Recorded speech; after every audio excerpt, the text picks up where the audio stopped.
Welcome to 10 More Questions, a podcast that's lovingly created by the people of Nice Work, a company building and activating brands for rebels, dreamers, and pioneers that people actually care about. It's no secret that you need a strong brand, but what does building one entail? How can you ensure that your brand both stands out and supports your business? In 10 More Questions, we explore the relationship between business and brand, chatting to thought leaders and industry leaders exactly how to turn a brand from a cost center to a company asset. I'm your host, Ross Drakes, and today we're talking about how can you as a brand truly stand out. We've got Janet Kinghorn as our inaugural guest. She's a brand therapist and fractional C-suite partner. For the last 25 years, Janet's been helping brands who've lost their way figure out what makes them truly stand out. Just like people, brands get stuck, slipping into bad habits, trying to be something they're not, or losing their spark. Her job is to help them find their voice again. Working with global, multinational, and local brands through big transitions, whether they're merging, expanding, repositioning, or just trying to stay relevant in a complicated world. She helps bridge the gap between who a brand really is and how it shows up in the world. She believes at the end of the day, branding isn't about looking good. It's the interface between people and businesses. It's about being understood, staying relevant, and building memorable connections. So welcome to the podcast, Janet. Yay. Thanks for having me. So I'm I'm honored to be interested the first in the new format that we're all in the learning. new Uh, format. Yeah. yes. So you talked about standing out. Like, why should people care? Why should brands care about standing out?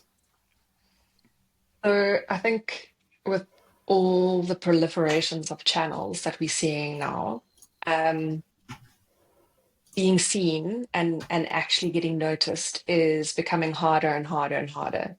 You've got sort of the TikTok 20 seconds. Um, People don't really, they've got lots of things going on. So if you're not standing out and you're not memorable, you're just part of the wallpaper. And I think, the brands that have been around a long time are gonna maybe be around because they own a little piece of real estate in someone's head. But for new brands, it's really, really hard to actually cut through and get noticed. And that's So before you even like got into actually building a relationship. It's just, hey, hi. yeah, just I mean, there's a proliferation of brands coming into the market. People talk about Mm, personal brands and everything should be a personal brand and we should set this up and all of yeah, these kind of things. And it's so easy to set up a business now. There's things like Shopify and Fiverr, and so people have an idea and yeah, the idea to sort of launching something can be so short. yeah. How do you think people go about actually standing out? Like, what is the makeup of that as an idea? So the first thing is to know, I guess, that Rome wasn't built in a day. So brands don't get built overnight. It's a physical impossibility. So it takes time.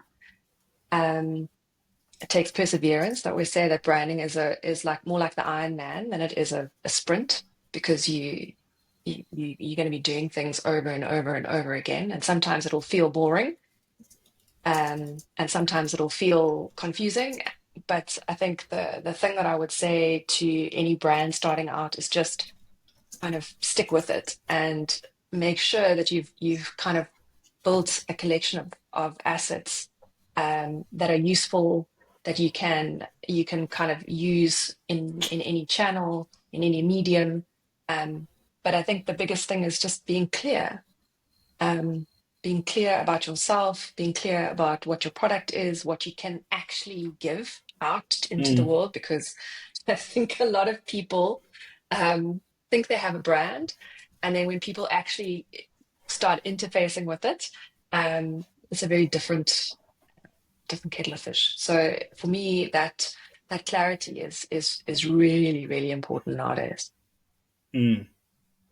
So, do you think that clarity comes from the leadership, the people who the founders? Because in our work, a lot of it is about how do we get people to feel bold about something, because Yeah, that for me is always the first step. That if the leadership, and then with that the team, feels bold about what they're doing and aligned around what yeah, they're doing, they can go out there into the world and have these conversations and actually get noticed, because people notice, they pick up on the energy, the yeah, excitement, the things that they're kind of doing. How do you see people being clear and getting clear around, you know, what they are and what they offer to the yeah. world? I mean, it's so difficult because I think you're working across, whether it's a founder brand or whether it's a product brand, or whether you're a multinational global brand.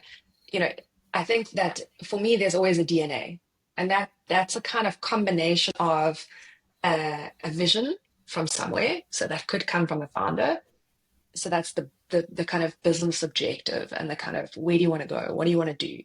Then there's the kind of product. What are you selling? What is the actual thing that you have, that you want people to see, not just the fuzzy stuff, but like, what is the thing that you're actually selling, or sharing, or what offering. And then there's a third component, which is kind of sometimes the most kind of considered, which is the customer. What do they want?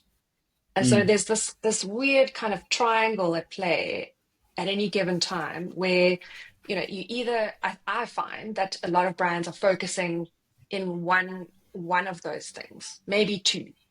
But when a brand really, really works, it's about connecting all of those three elements. So, mm, really understanding what is the driving force behind this thing. What is the energy, you call it, the kind of confidence that you have to communicate. And for the most part, it's inherent in its DNA. So why did this thing exist? It exists because someone needed something. and mm, and that little nugget is often kind of mistreated and left to go away. Or you focus mainly on the kind of product. What is it about the product that makes it interesting? And so you miss the opportunity of getting that nice bold feeling, and you miss kind of speaking to people. Or the consumer says they want something, and so you try and try and try to be something that you maybe not. And so, because you're trying to access that specific consumer. And so it's that connection of those 3 points that's often, for me anyway, the where you find that authenticity, where you find those nuggets of distinction, mm, combining those three things, or figuring out how they connect and how they speak to each other. And I guess that's also, when you align those three things, you've got this sort of origin point, or the reason to believe, or the purpose Yeah, of this thing. Then there's the product that we've kind of created, which is an expression of that pain or that exactly. desire, and then we Yeah, filtered it through connecting to what the people out there in the world mean. I think that's when a brand has the potential to become an asset, because it's people yeah, understand the base layer, that purpose bit. They understand why this thing exists. yeah. They experience a product or a service that sort of solves some of that. I don't know why I just shot a whole bunch of hearts, but that's cool. And then there's that final piece, which is, now how do we connect that to sort of people? And that's where the you can start playing with like different ways of pricing things. You can start playing Totally. with different like products and services. You can expand into different things if you get all three of those pieces right. The narrative, or the bucket that the brand creates, gives you that opportunity to almost let people participate in all of that. And I think Totally. that's when Well, it truly does become not just a pretty wrapper on something, yeah. or a logo, or a kind of line that we throw out there every now and again. Well, you open source it. And I think it's a funny thing. For me, if a brand has the ability, is clear enough to be open source, that means that anyone can take it. Doesn't matter, you're not the marketing team, but anyone could create an ad for you, Mm, because you are that clear. And so, I always have this thing. It's a bit of a kind of a cheat, but the way I kind of read it is going, when people kind of consider you in the category, because you live in a category, you have competitors, you have things that you're competing with in terms of attention. How do people kind of think about you in that lineup? The ones Mm. who, I want the one who does this. And it's a really weird like analogy. It's kind of, that lineup is maybe not not the prettiest, but it's like, if you can answer that clearly and your consumer can answer that clearly, then generally you're onto something because you have a distinctive point of view that people, one, resonate with and kind of remember. So if you think of like Woolworths as an example, they're the ones with quality. Yes, I'm going to pay a bit more, but I know why I'm paying more. And Mm. they set up an expectation and they deliver on it consistently every single time. And so that, and I know, often we're talking about big brands here, but even for smaller brands, think about your role that you're going to play. So, what is the role that it plays in the business? Because that has a function. What is the role that it plays within a category? Because you're going to have to figure out where you stand. You can't be the same as somebody else or take someone else's lunch because you don't have the money to go up Mm. against someone and you don't have the time. And so rather create a space that is distinctly you, Mm. and that people will resonate with, and that's how you kind of close that triangle. Is going. It's not about inventing something, but it's about going. Well, how do people actually want to respond to you? How can they authentically kind of come in and go, oh, they're the guys that do this, and so you Mm. you kind of set up that expectation, but you got to deliver on it because if you don't deliver on it, then it's meaningless. Agree. And so I I think I think mean, a lot of brands struggle with that. They think they have a positioning, they think they have this great tagline and a thing and a great ad campaign, but are people going to go, oh, they're the ones that do that thing that you actually want them to do?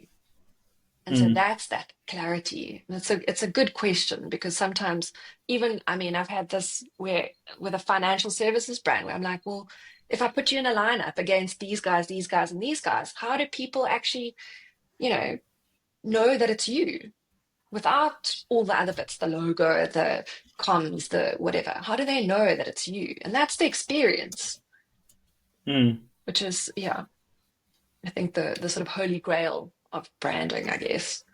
I mean, as you were sort of talking there, the thing that kind of stuck in my mind is the brand, like a brand that went up against a big company and won by understanding their audience and talking about the impact is Kingsley Cola. Now, Kingsley Cola is, I would say, like a cheap brand, but they're Yeah, a competitor to Coca-Cola. They're going after yeah, Coca-Cola with the cola, which is kind of mad. You're going up against yeah, one of the largest companies on earth, one of the most aggressive marketers, one of the strongest brands, one of the they do all sorts of supply chain manipulation and all sorts of things to sort of all protect sorts. their space. And Kingsley launched with the 2 liter, and they launched it at a price point because they realized that quite often there will be 3 or 4 people working who need to share lunch. Yep, So they understood the full basket of 100 Rand to feed 4 people. Now, where do yep, we fit into that 100 Rand? How much are they going to spend exactly. on the food? How much are they going to spend on the beverage? And how can we make that Totally. happen? So they priced Yeah, themselves into that 100 Rand. And then they did all of the activation of their brand, all the communication, all the stuff around the taxi ranks where people who are thinking about that 100 Rand lunch basket with friends are hanging out, and often they're there at yeah, mealtime. And it was just brilliant. And they used that to carve out this space in somebody's world that mm, then allowed them to expand into other beverages and other yeah, sizes and other SK. Now you see them on shelves in supermarkets and things like that, but they really did align with the understanding of their customer and where they fitted in, and they used that kind of idea of talking about their impact, like speaking about how they fit yeah, into people's lives really well. yeah. And that's the relevance, right? So you have a product, and I think financial services is a fantastic example of these kind of things because everybody sells the same stuff. I mean, you, you can't get a more parity product.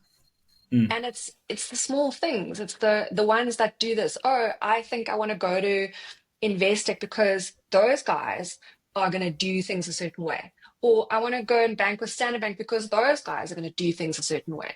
And so I think what's happening with brands is becoming a lot more niched or specific to those needs and kind of um, stakeholders. And I mean, Seth Godin's talked about this all the time. It's like you just need you need one guy, one person to kind of be your follower to then amplify. You don't need to go mm, after everyone. And a lot of brands are suffering from kind of the desire to be there for everyone. If you want to talk target audiences, I mean, the amount of times I'm kind of, well, who are you actually communicating this to? Oh, mm. well, this and this. Women 24 to 35, Yeah, middle but class, which woman? LSM. Who are they? Where are they shopping? What do they look like? Do they have, fancy car? What? Give me something to work off. And so Mm, I think for a lot of brands, I guess that there's an opportunity to kind of um to really listen to your consumer. And I think what I mean by that is it's not about doing a whole bunch of research. It's getting to know where you fit in to people's lives. And I think brands also forget that, they think that they're a category of one. That's very, very rare. You've got, even if a cell phone is now like your competitor's Netflix, your competitor is like other stuff. It's not just your direct competitors. And so that's also kind of something to consider is that, in that lineup, who you're actually dealing with. Netflix is mm. what's it? They target their competitors sleep. So they go, okay, well, yeah, How do we how do we people get people not sleeping? to sleep? Yeah, So, and then they that's. design around that insight or that, that need that people have to go, oh, no, I want to just click on another one. Mm. I think it's interesting because there's a couple of questions from the audience. Heidi asks, why do so many brands miss the mark with their audience, even when their product is great? And I think this is, Oh, kind of that's, what we're yeah. sort of talking about here. So what do you think about that? I think they're not listening. And I think they sometimes they're listening to the wrong people. So, I mean, I've been in a lot of research things. And yes, you're getting information, but you're not understanding what that information is. You're not reading between the lines. You're not actually hearing them. And so, I think one thing is people don't get into the trade enough. So, I mean, I was literally having this conversation the other day about trade marketing. And I mean, in most contexts, like a trade presenter is like the worst thing that you can give a designer to make. Mm, But it's so critical because those guys are actually dealing with the consumer. So are we listening to the trade people? Are we talking to, going into the store where your product is and actually there was this amazing guy who spoke at Design and Java a few years ago. Um, I think his name was, he was part of Seymour Powell or something.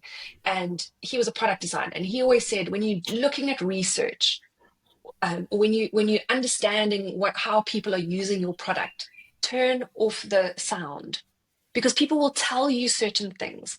But when you mm, see someone actually like struggling to use something, and that always stuck with me because I think people hear the things that they want to hear.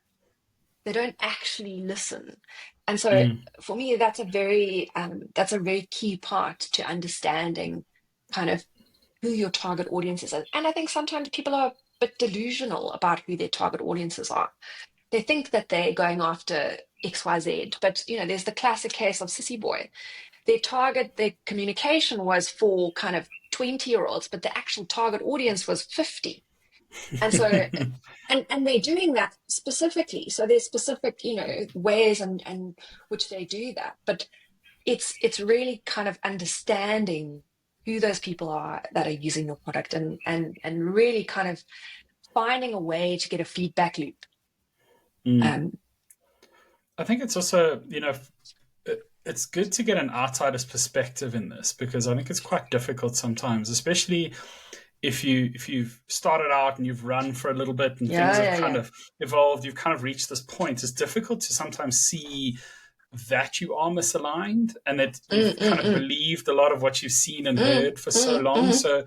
So getting in somebody with nothing to gain from buying into what you've already done is very Yeah, valuable because they can highlight this idea of, oh, I'm looking at this thing and I think this is quite interesting and quite special. And I yeah, think this is what a lot of people forget when they are building their marketing, doing their messaging, writing their brand scripts is that you are not the audience. You are not the yeah. person that we are making this brand for. So, 100%. of course, when I read you your brand manifesto, it sounds amazing. Yeah, And it's you're like, amazing. yes, saving the Yeah, world, we're so kind of great. But the reality is, there's very few of your customers get that close to you. Most of them very are just few. out there living their lives and their Yeah, child is sick at home and blah, blah, blah. Now I need totally. to, whatever, I need to buy a CRM software. Like they're not in this like space that you think they are. So that perspective of saying what's really happening here, Yeah, what's really going on can be very interesting. And then it's also,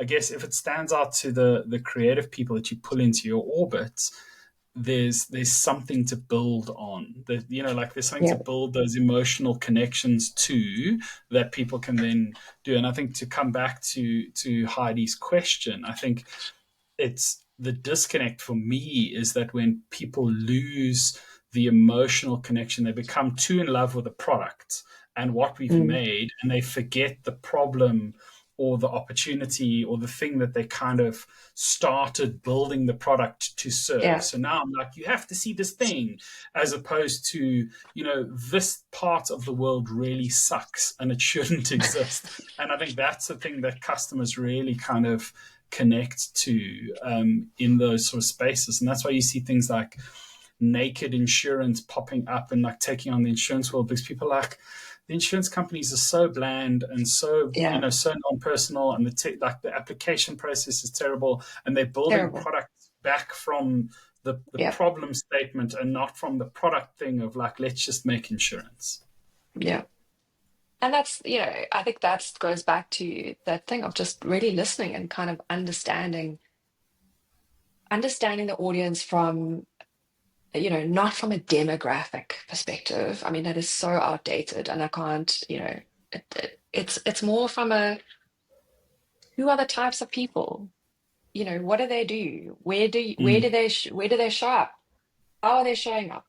And how does your brand then, or your product or whatever, your service fit into that world? Because I mean, I think that's the thing is that there's a lot of navel gazing, and that perspective is incredibly valuable.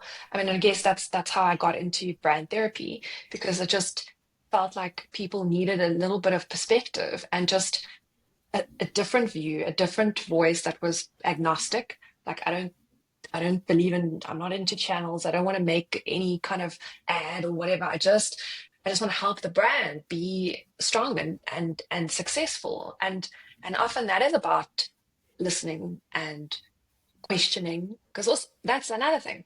We don't question. So the creatives aren't questioning anymore. The clients aren't mm, questioning anymore. People are too afraid to get cancelled, blah, blah, blah. Like it's a mess.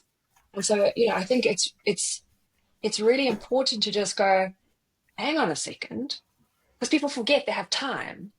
This is another weird thing is that, that's so crazy. And we're like, you've got time because if you don't, you'll be dead in like a year. So take the time to bring in, like you say, a different perspective. I mean, a lot of times it's like, go speak to the janitor or go speak to ordinary people and just ask their view on what it is.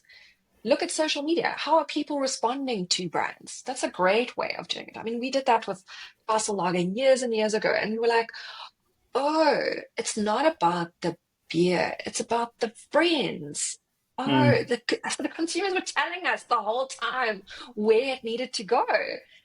And the brand kept showing up in this like funny way. And then you go, well, actually, that's how people want you to show up. And so that's mm. also something to think about. For, if you don't have the money to go out and do an audit or whatever, just take a step back and kind of, even use ChatGPT. There's all sorts of great tools and technology now to look at these things, but it's about asking the right questions, I guess. And that's where, with the therapy lens, I kind of go, well, how's it feeling? What is it doing? Why is it like this? And so Mm. those questions are often the ones that are not never asked, because everybody just kind of takes things at face value. Yes, and I guess it's,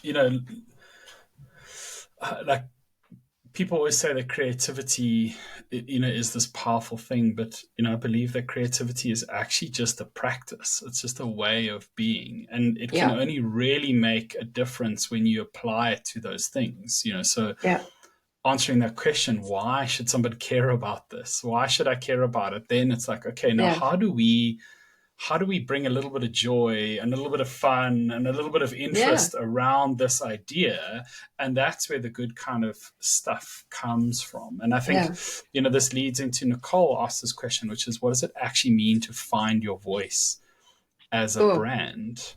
And I yeah, think this is it. It comes back to that question of, like, why should anyone care? And then you yeah, combine that with the, who are we?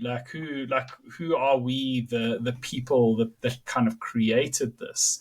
And yeah. for me at least, that's what makes a brand voice. Like, you don't have to be edgy or No, offensive to stand out. You can no. be And you can often, be humble or quiet or different or soft. There's so many different ways you can approach these things. yeah. And I think so.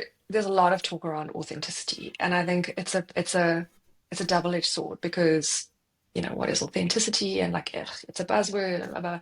But it's, for me, authenticity is about being able to do things kind of automatically as a response. And Mm, so what I always find is that when you start looking into brands, they behave in a certain way. That's how they operate.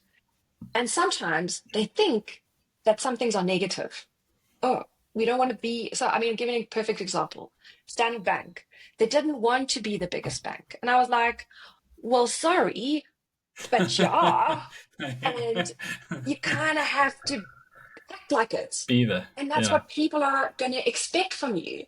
And so you can't be like backtracking the whole time, because then that makes you come across as authentic. Whereas if you just claim your authentic space and go, cool, this is who we are. Well, that thing, the most boring bank in the world.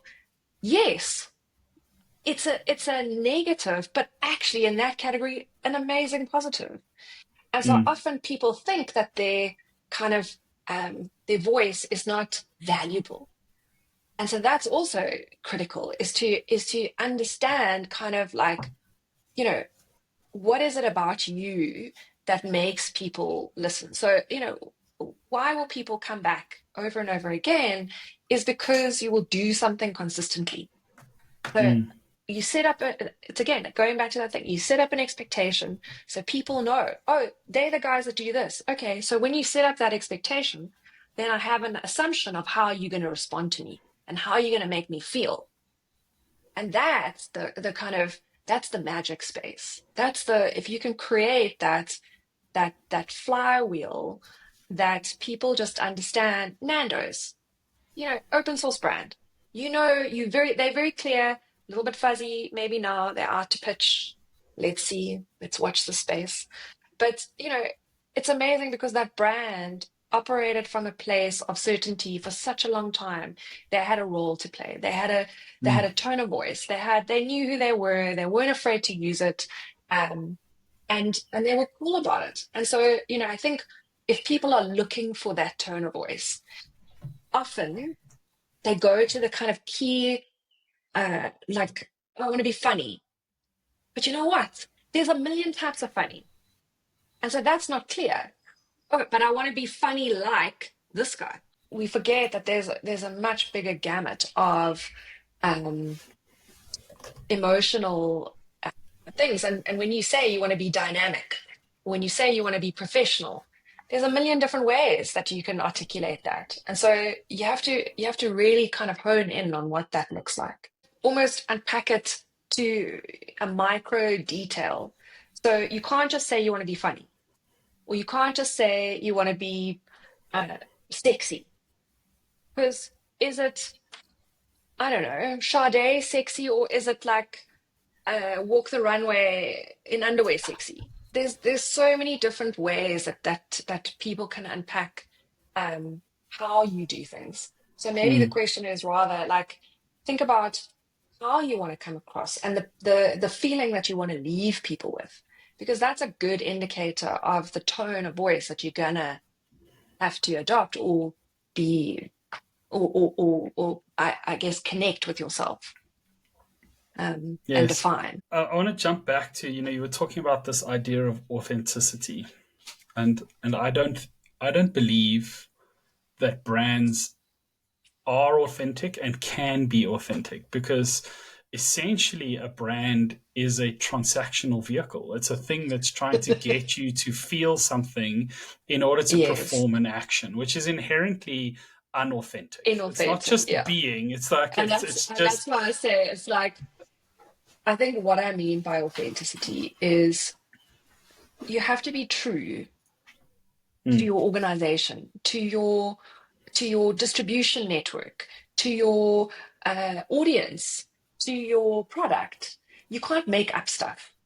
mm, And I guess like that's what I want to be clear about. You can you can color stuff, but you can't make up stuff because people will mm, call you out and it's not sustainable unless you start to, if you dream it, they will come. Like, okay, we can go there, but like you got to make sure that it links back to what you can.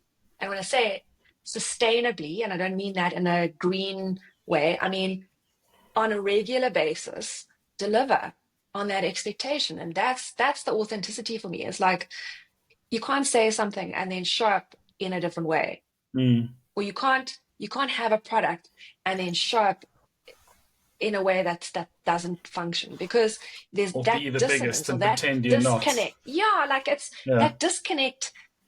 People will not be able to articulate what that is, but they will Mm, say, I don't trust it. And so that trust in this day and age is the biggest like brand value asset that you can possibly own. And how do you build trust? By doing stuff consistently. Who do mm. you trust the most? The people that you know intimately, because you know how they're going to react. You know what they're going to do. They're not going to pshnai you. Like that's that's how brands need to operate. And so I hear you. Like it's smoke and mirrors a lot of the time, but it has to link back to a To truth. something. Yes. Well, It has to I link back fully to a agree. truth. You I can't love. make that shit up. Yes, I love that the thoughts that you said earlier is like being like sort of specific. What are we going Yeah, to be like? What are we going to be about? What are we going to want? What are people going to feel? And how yeah, do we do that? And then just to interject my own kind of sort of thing here is that it doesn't have to be so serious all the time.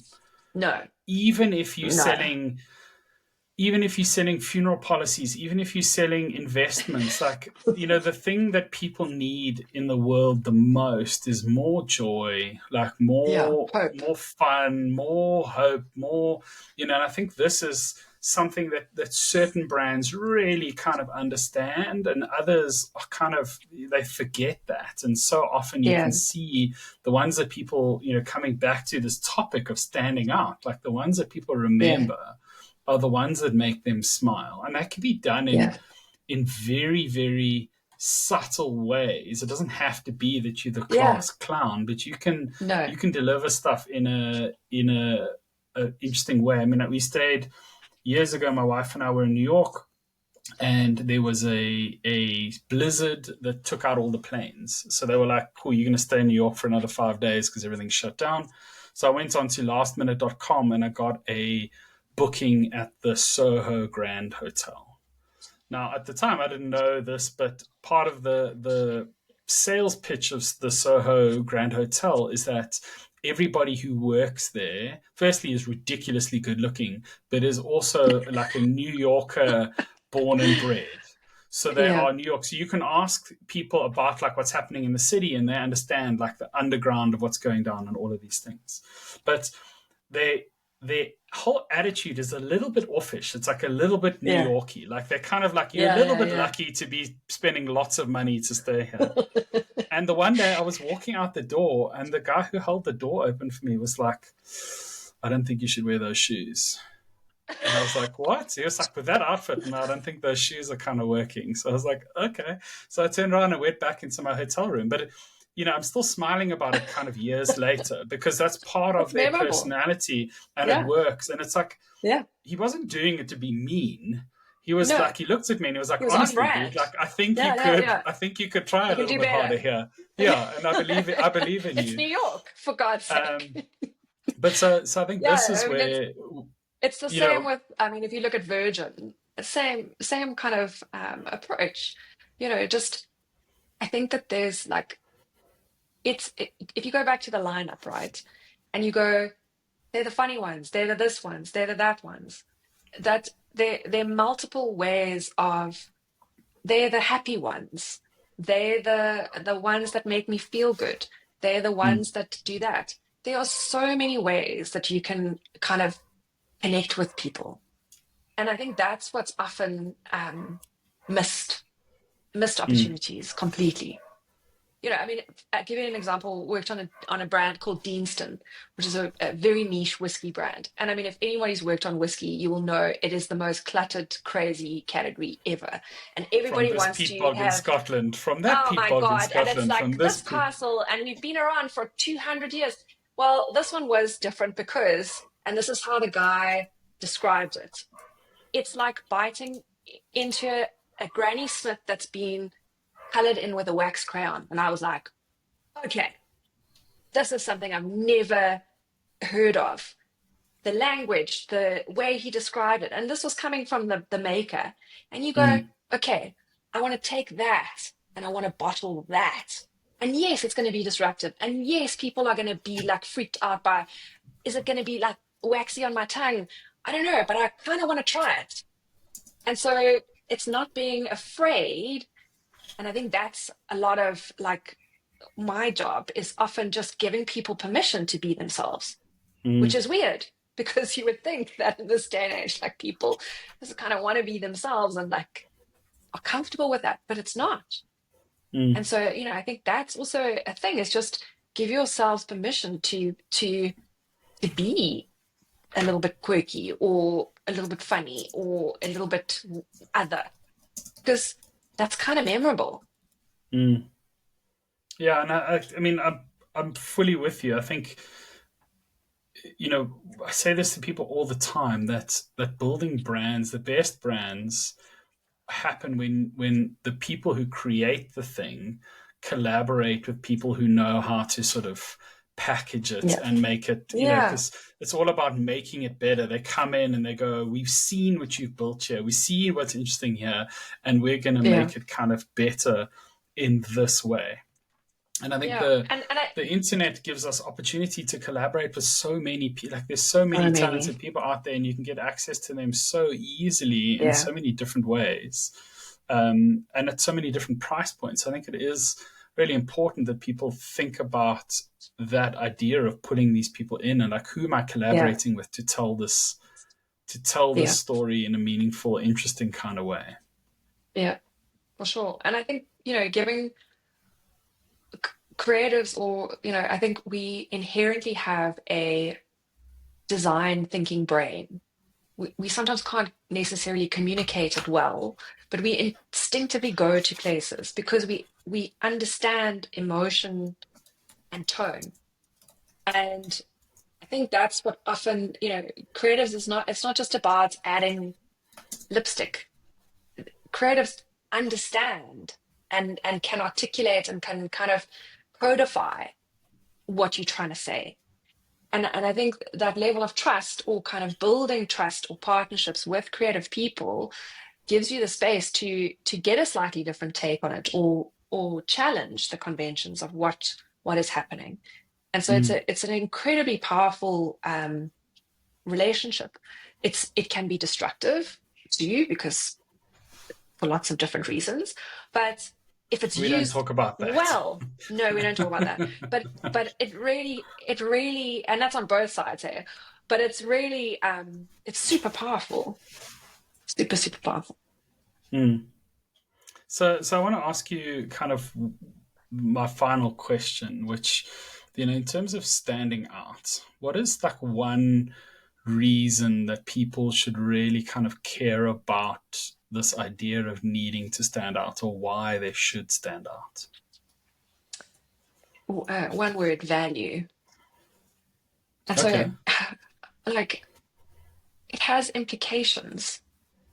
And people often kind of gloss over the fact that a brand is equity. It's a valuable asset, but it's not seen like that. It's not handled like that.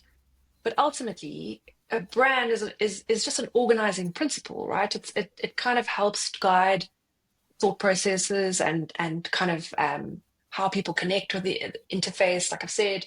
But ultimately, it's the thing that's going to keep you going. It's the thing that's going to get people to come back. Mm. And so, if you don't have people coming back, you don't have a product. And so, the value is actually quite critical. And I don't understand how brands lose that um, I don't know, that insight into kind of just what they have, their assets and their, because it's literally equity. You have built this thing. It is now functioning to make you money. Mm. If you damage it, you will lose money. It's a simple equation. And so if you are not standing out, if you are not pushing your brand to a place that will get people to come to you, where are you going to go? Mm. You won't have a brand. You're going to have Yeah, to you're just spend making a it shit harder for ton of yourself. money just like talking into a void. Mm. And so It is that. if you want to boil it down to like something as simple as that, it's about money and about value and about staying power and about future proofing something that will be around in 5 years' time. And that's why I say brand is long term, Mm. promotion comes short term. You've got to spend time and energy and money looking after your asset. Think Alan Gray. They make a shit ton of money because they go the long haul. Mm. They don't veer off like looking at shiny new things all the time. They stay true to a certain path. And so that for me, that I mean that's the baseline for why you should build a good brand because it's got value. Mm. That's a lovely note to end on, Janet. Thank you so much for coming on the podcast. Thank you for sharing your thoughts. Thank you for putting up with all the technical failures that No, we've had. and And thanks for the questions. that's it for this week. We'll be back with more business and branding in the next episode. We're going to release this as a podcast, so subscribe to get every single episode. Thank you to the live guests who showed up and put up with all of our technical failures. So if you want to have questions and have them answered and you're not listening to the live one, you can come to the live show and get all of that. In the meantime, we'd appreciate it if you could like or share this with somebody in your network, and we'd love to hear a review. Janet's just asked for flack, so please give her flack in the review if you need. So 10 More Questions is brought to you by Nice Work. We're dedicated to helping people and businesses make a dent in the world through brands that people actually care about. Thank you for listening, and we'll catch all of you in the next one.